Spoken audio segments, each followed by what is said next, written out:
Hello दोस्तों, स्वागत है हमारे नए वीडियो में। कई लोगों का कमेंट आ रहा था कि सर हम लोगों का जो एक जूम चार्जर होता है, इसका जो हम लोगों का पावर सप्लाई बनाया गया है 12 वोल्ट का, जो 3525 आईसी को ऑपरेट कर रहा है, फ़ैन को, रिले को ऑपरेट कर रहा है, वो 12 वोल्ट कैसे बनता है। क्योंकि बहुत ज़्यादा फॉल्ट आपको जो मिलेगा ना, ये पावर सप्लाई से ही मिलेगा, पावर सेक्शन से 12 वोल्ट के। ठीक, तो मैं आपको टोटल समझाने और बताने वाला हूँ कि 18 एम्पियर जो एक जूम मॉडल है, इसमें 12 वोल्ट का क्या रोल है, कैसे बन रहा है, फ़ैन कैसे ऑपरेट हो रहा है, रिले 3525 आईसी पर वोल्टेज कहाँ से मिल रहा है। तो ध्यान से देखिएगा वीडियो को, बिल्कुल ही स्किप मत कीजिएगा। सबसे पहले मैं आपको डायग्राम के हिसाब से सब कुछ समझाने वाला हूँ।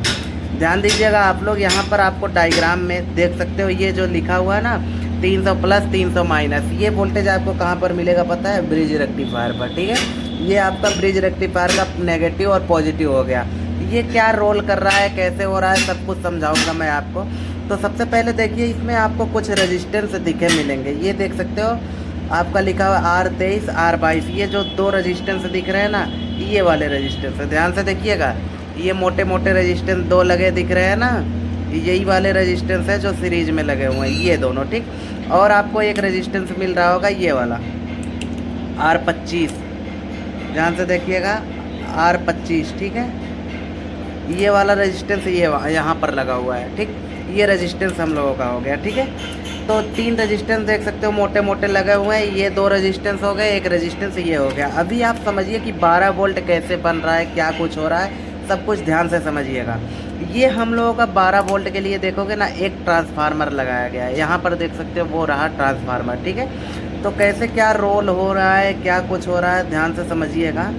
ये कौन सा ट्रांसफार्मर है हम लोगों का पता है? Step down. कौन सा ट्रांसफार्मर है? स्टेप डाउन, जो क्या काम करता है, हाई वोल्टेज को लो में कन्वर्ट करता है। एक हिसाब से समझ लीजिए। ठीक है, इसको हम लोग बोलते हैं स्टेप डाउन ट्रांसफार्मर। ठीक है, स्टेप डाउन, और स्टेप अप क्या होता है? लो वोल्टेज को हाई में कन्वर्ट करता है। तो देख सकते हो यहाँ से जो हम लोगों का वोल्टेज आ रहा है, ध्यान से देखिएगा। हम लोगों को अभी ये आईसी का यूज क्यों किया गया है पता है? क्योंकि हम लोगों को क्या चाहिए, ये आईसी जो आप देख रहे हो वाइपर 22 ना, ये मॉसफेट इनबिल्ट आईसी है। कौन सा आईसी है? मॉसफेट इनबिल्ट आईसी है। इसमें मॉसफेट भी लगा हुआ है। ठीक, और कैसे लगा है पता है? ये आप 4 पिन जो देख रहे हो ना, ये आपस में बीप करेंगे। कौन से 4 पिन? मैं आपको दिखा देता हूँ। ये चारों पिन, ये चारों पिन देखोगे आप, आपस में बीप करेंगे। ठीक है, ये आपस में शॉर्ट है। ये कौन सा पिन है पता है? ड्रेन है, मॉसफेट का ड्रेन पिन है। और 1 नंबर 2 नंबर हम लोगों का सोर्स पिन है। इस पे चेक करोगे तो रीडिंग से होगा। मैं आपको एक बार दिखा देता हूँ, जो हम लोगों का मॉसफेट में डायोड लगा रहता है ना, वो वाला रीडिंग से होगा। मैं आपको दिखा देता हूँ रीडिंग भी। ठीक है, तो ध्यान से देखिएगा, ये हो गया हम लोगों का। और 1 नंबर 2 नंबर, यहाँ पर एक पीएफ लगा है, इसको थोड़ा ऊपर कर लेता हूँ ताकि आप लोगों को अच्छी से दिख सके। तो ध्यान से देखिएगा और समझिएगा, आराम से निकाल लेना है भाई, टूटे ना, क्योंकि ठीक है, तो बहुत बचा के निकालना है। तो ध्यान से देखिएगा, मैं आपको दिखा देता हूँ रीडिंग। ठीक है, अच्छे तरीके से समझिएगा।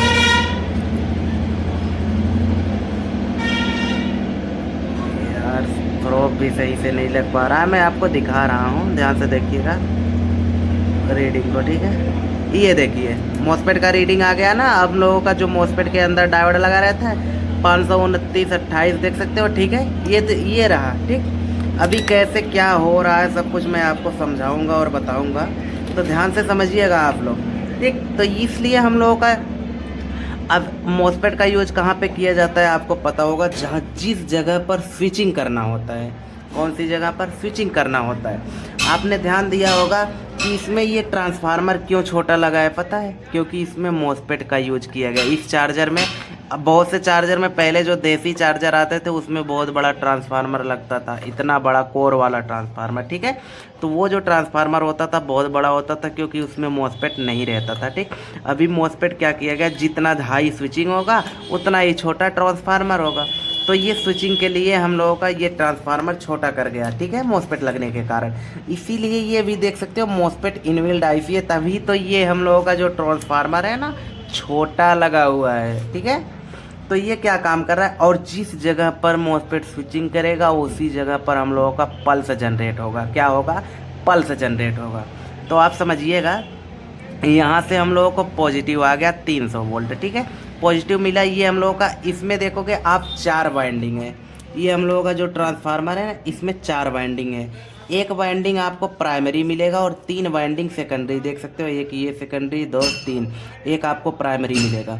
एक सेकेंडरी आप देखोगे कहाँ पे जा रहा है, फैन और रिले के लिए जा रहा है। किस जगह पे, फैन और रिले को ऑपरेट करने के लिए। और दूसरा सेकेंडरी कहाँ पर जा रहा है, ध्यान से देखिए, 3525 आईसी के 13 और 15 नंबर पिन पर, ठीक है, क्योंकि 13 और 15 नंबर पिन पर जब तक हम लोगों का वोल्टेज नहीं मिलेगा, मॉसफेट मेन नहीं स्विच होगा, तब तक चार्जर प्रॉपर चलेगा नहीं, ठीक है, तो ध्यान से समझिए।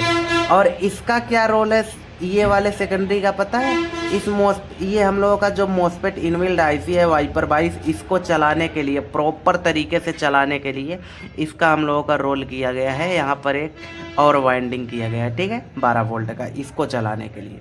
तो यहाँ से हम लोगों का शुरुआती में एक टाइम पल्स आता है। जब ये हम लोगों का पल्स आएगा इसमें मॉसफेट में, फिर हम लोगों का ये ट्रांसफार्मर में जब पल्स जनरेट होगा ना, तो फिर पल्स जनरेट होने के बाद यहाँ से हम लोगों का वोल्टेज लेने लगेगा। कैसे, समझिए, ठीक है, जैसे यहाँ पे 300 हम लोग ग्राउंड देखोगे ना, 300 वोल्ट ग्राउंड डायरेक्ट कहाँ पे गया है, सोर्स पे। ध्यान से देखिए, 300 वोल्ट जो ग्राउंड आ रहा है वो किस पे जा रहा है, इस आईसी के सोर्स पिन पे, 1 नंबर पिन पे और 2 नंबर पे, ठीक, तो इस पे आ गया। अभी इसको चलाने के लिए क्या चाहिए, पॉजिटिव भी तो चाहिए। जब तक पॉजिटिव नहीं मिलेगा तो कैसे चलेगा, ध्यान से देखिए, पॉजिटिव कहाँ से आ रहा है, ये रहा हम लोगों का पॉजिटिव। D14 एक डायोड लगा हुआ है, यहाँ पर देखिए D14 डायोड, ये रहा, ठीक है, लोकेशन नंबर D14 डायोड, ये लगा कर जा रहा है किसमें, वाइंडिंग में। यहाँ से देखो D14 से ये वाले वाइंडिंग में आ गया, ध्यान से देखिए, यहाँ पर वाइंडिंग में आ गया, प्राइमरी वाइंडिंग में, ठीक है। प्राइमरी वाइंडिंग में आने के बाद क्या हो रहा है, ध्यान से समझिएगा, प्राइमरी वाइंडिंग में हम लोगों का आने के बाद ये वोल्टेज कैसे क्या हो रहा है, ध्यान से समझिए। ये पॉजिटिव वोल्टेज आने के बाद हम लोगों का ना, यहाँ पर देखिएगा प्राइमरी में आ गया। यहाँ से फिर देखोगे R23 और R23 और R22 दो रेजिस्टेंस लगे हुए हैं, ठीक है। ये दोनों रेजिस्टेंस है जो सीरीज में लग के क्या कर रहे हैं, एम्पियर को घटा रहे हैं, एम्पियर को घटा रहे हैं। फिर यहाँ से एम्पियर घटने के बाद देखोगे R25 एक रेजिस्टेंस लगा के ग्राउंड किया गया है। क्यों, वोल्टेज डिवाइडर बनाया गया है, ताकि यहाँ पर 300 वोल्ट दोगे तो ये आईसी तो ख़राब ही हो जाएगा। सीधी सीधी बात है कि 300 वोल्ट तो ये बर्दाश्त नहीं कर पाएगा भाई, तुरंत ख़राब हो जाएगा। इसीलिए हम लोगों का वोल्टेज डिवाइडर बनाया गया है, ठीक है। वोल्टेज डिवाइडर क्या होता है वो हमारे नेक्स्ट वीडियो में समझिए। वोल्टेज डिवाइडर क्या है, बहुत बड़ा रोल है सभी चार्जर में। तो यहाँ से वोल्टेज को ग्राउंड करता है, फिर फिक्स वोल्टेज आता है, एक हिसाब से जीनर जैसे होता है ना, वैसा समझिए कि यहाँ से वोल्टेज फिक्स हो गया, ठीक है। तो फिर देख सकते हो J3 0 ओम का रेजिस्टेंस लगा हुआ है। ये क्या काम कर रहा है पता है, ये वाला J3 रेजिस्टेंस है यहाँ पर, ठीक है, 0 ओम्स का रेजिस्टेंस है, ताकि अगर वोल्टेज कभी कभार हाई भी आ जाए ना, तो ये रेजिस्टेंस खुद फ्यूजिबल रेजिस्टेंस होता है, ऑटोमेटिक ख़राब हो जाएगा और नुकसान होने से बचा लेगा। यहाँ से हम लोगों का पॉजिटिव मिल गया, ठीक है। पॉजिटिव मिलने के बाद हम लोगों का खेला शुरुआत हो गया। खेला शुरुआत होने का मतलब क्या है, ड्रेन और फिर हम लोगों का क्या हुआ कि ये प्रॉपर तरीके से आईसी हम लोगों का वर्क करना चालू कर दिया, ठीक है। फिर हम लोगों का ड्रेन में पल्स जनरेट होगा। ड्रेन में जो पल्स जनरेट होगा ना, ये पल्स आप देखोगे ड्रेन में हम लोगों का पल्स जनरेट होने के बाद, ठीक है, ड्रेन में हम लोगों का पल्स जनरेट हुआ, यहाँ से हम लोगों को वोल्टेज प्राइमरी में मिल गया, ठीक है। पल्स को एक हिसाब से अभी वोल्टेज समझिए, प्राइमरी में मिल गया, ठीक है।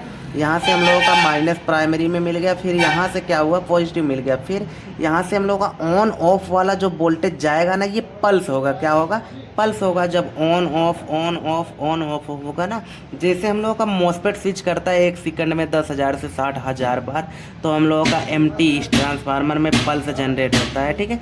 तो सेम तरीके से इसमें भी प्राइमरी वाइंडिंग में हम लोगों का क्या होगा, पल्स जनरेट होगा। और जिस टाइम कहीं पर भी हम लोगों का पल्स जनरेट होता है, तो उस टाइम देखोगे आप सेकेंडरी में मैग्नेट मतलब पल्स जनरेट होने लगता है, ठीक है। तो यहाँ से फिर क्या होगा कि हम लोगों का वोल्टेज जनरेट होना चालू हो जाएगा।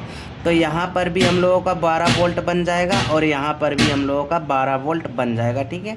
यहाँ पर भी 12 वोल्ट बन जाएगा, यहाँ पर भी 12 वोल्ट बन जाएगा। ये 12 वोल्ट आप देखोगे ना, यहाँ पर D16 डायोड लगा के DC में कन्वर्ट किया गया है। फिर वही वोल्टेज जा रहा है फैन और रिले को, और यहाँ से देख सकते हो D15 रेजिस्टेंस लगाया गया है, है डीसी करने के लिए। फिर हम लोगों का जा रहा है 3525 आईसी में, यहाँ से ये वर्क हुआ। फिर इतना क्षमता इसका नहीं है कि ये एक बार के लिए सिर्फ है कि ऑन हो गया, उसके बाद से दोबारा हम लोगों का जो है वोल्टेज यहाँ से मिलेगा। ध्यान से देखिएगा, यहाँ से हम लोगों का ग्राउंड 300 ऑलरेडी रहेगा। आपका ये जो सेकेंडरी वाइंडिंग है दूसरा वाला, ठीक, इसमें ऑलरेडी 300 वोल्ट ग्राउंड है। फिर पॉजिटिव हम लोगों को यहाँ पर चाहिए था ना, देख सकते थे यहाँ से पॉजिटिव ही आ रहा है, तो यहाँ से हम लोगों का पॉजिटिव फिर लेने लगेगा। यहाँ से देख सकते हो D13 एक डायोड लगा के पॉजिटिव आ गया, ठीक है। फिर यहीं से हम लोगों का इसका क्षमता इतना नहीं है कि ये बराबर चला सके, तो एक बार पल्स जनरेट होने के बाद यहाँ से ये क्या है कि इसका कैपेसिटी ज़्यादा है, तो यहाँ से ये बराबर वोल्टेज लेने लगेगा और उसी पे चलने लगेगा। और 3 नंबर क्या काम कर रहा है पता है, फीडबैक का। ये देख सकते हो फीडबैक क्या के लिए क्या लगाया गया पता है, हम लोगों का ये जो ऑक्टो कपलर है ये, ठीक है। तो यहाँ से हम यहाँ आप देख सकते हो TL431 भी लगा है, फीडबैक सेक्शन बनाया गया है ऑक्टो कपलर को लेकर। तो अभी आप समझ गए कि ये 12 वोल्ट कहाँ से बन रहा है, कैसे बन रहा है और क्या रोल इसका है, ठीक है। टोटल चीज़ आप समझ गए। यहाँ पर भी देख रहे होंगे कि आपके इसमें ना प्राइमरी में देखोगे एक रिले लगा हुआ है। ये अभी NTC से एक बार चार्जर ऑन तो हो गया, पर वो NTC बराबर ऑन नहीं रखेगा, उसके लिए हम लोग का रिले ऑटोमेटिक स्विच होना ज़रूरी है। उसको भी तो 12 वोल्ट चाहिए चालू होने के लिए रिले को। वहाँ से हम लोगों को देखोगे प्राइमरी रिले में भी यहीं से 12 वोल्ट मिल रहा है। ये वाला जो वाइंडिंग है ना, इससे ही 12 वोल्ट मिल रहा है, ठीक है। तो आप अच्छी तरीके से समझ चुके होंगे कि 12 वोल्ट कैसे बन रहा है, ये आईसी का क्या रोल है, स्विचिंग कराने के लिए रोल है इसका, ठीक है, वाइपर 22 का। तो देख सकते हो ये मॉसफेट इनबिल्ड आईसी है, इसमें मॉसफेट भी इनबिल्ड है और फीडबैक के लिए 3 नंबर पिन काम कर रहा है। टोटल चीज़ आप अच्छी तरीके से समझ गए कि 12 वोल्ट कैसे बन रहा है, क्या कुछ हो रहा है, ठीक है। और हाँ, अभी आप देखोगे ना, ये इसके आगे भी बहुत सा वीडियो है। इसके आगे ये जो छुपा हुआ दिख रहा है आपको ना, ये टोटल बहुत बड़ा डायग्राम है। अगर आप इसको समझने लगोगे ना, कम से कम आपका वीडियो 1 घंटे का हो जाएगा, और 1 घंटे का वीडियो बहुत लॉन्ग वीडियो हो जाएगा, आपको देखते देखते बोरिंग लगेगा। इसीलिए मैं छोटा वीडियो बनाया और शॉर्ट तरीके से ही समझा दिया कि किस प्रकार से क्या वर्क हो रहा है, ठीक है। और इसलिए आपको ये आधा दिखाया हूँ, पता है क्यों? क्योंकि ये जो डायग्राम टोटल है ना, ये सब कोर्स का डायग्राम है, मैं आपको ऐसे ओपनली नहीं दिखा सकता हूँ। ये सब डायग्राम कोर्स का डायग्राम है, जो हमारे स्टूडेंट कोर्स कर रहे हैं उनको एक एक रेजिस्टेंस के बारे में दिखाया समझाया गया है। आईसी का टोटल सब कुछ ओपनली दिखाया समझाया गया कि किस प्रकार से ये वर्क कर रहा है। अभी तो मैं आपको एक हिसाब से समझिए ना 50% भी नहीं समझाया हूँ कि कैसे ये वर्क कर रहा है, 50% भी नहीं समझाया हूँ, ठीक है। बट आपको इतना समझा दिया कि आप जिसमें काम कुछ कर सको। बाकी आपको टोटल जानकारी चाहिए किसी भी चार्जर का, तो आपको उसके लिए कोर्स करना पड़ेगा। कोर्स में आपको प्रॉफिट क्या मिलेगा पता है? टोटल डायग्राम मिलेगा और एनी टाइम व्हाट्सअप सपोर्ट मिलेगा। कहीं पर कोई प्रॉब्लम आया तो आप व्हाट्सअप सपोर्ट ले सकते हो, ठीक है। तो आशा और विश्वास करता हूँ कि वीडियो आपको पसंद आया होगा। कमेंट जरूर कीजिएगा, आपका एक छोटा सा कमेंट हमारे लिए बहुत प्यारा होता है। ये भी जो सेक्शन का मैं बता रहा हूँ आपको, पावर सप्लाई पावर सेक्शन का, ठीक है, इसका भी कमेंट आया था फिर वीडियो बना। तो आप लोग भी कमेंट कीजिए जिस टॉपिक में आप ज़्यादा फंसते हो। मिलते हैं नेक्स्ट वीडियो में। थैंक यू, धन्यवाद, लव यू, बाय बाय।